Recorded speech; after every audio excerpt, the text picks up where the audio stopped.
Good morning বন্ধুরা, নতুন ব্লগে তোমাদের স্বাগত জানাই।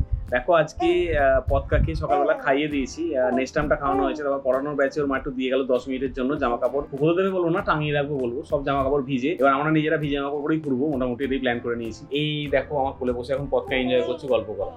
দেখো বন্ধুরা, মনটা খারাপ হয়ে যাচ্ছে, অনেকদিন পর একজনের সঙ্গে দেখা হলো। জানো কে? সেটা হচ্ছে রোদ্দুর। এই দেখো রোদ উঠেছে বাইরে।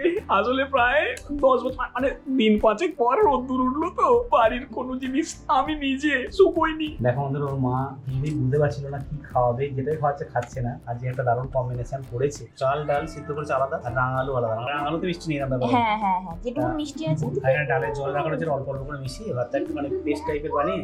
ওই যে বিড়াল দেখছি শোনাই পকাই খাও। আরে খাওয়াটা পছন্দ হয়েছে আজকে। রোজের ভালো লাগছিল না, ভালো লাগছিল না। করেছো? দেখো দরজার কাছে বসে আছে, হাওয়া লাগছে, তাই জন্য বাবাটাকে বউ সাজিয়ে দেওয়া হয়েছে। বাবাটাকে তো খেতে হবে, যেটু এসে এন্টারটেইন করছে আর ও বেশ মজা পাচ্ছে।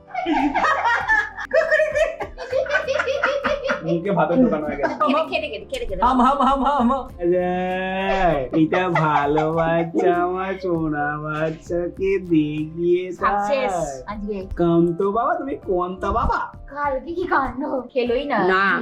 কোনটা বাবা?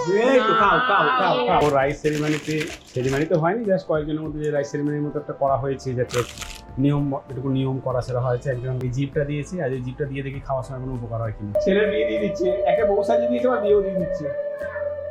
কে ছেলে? ও ও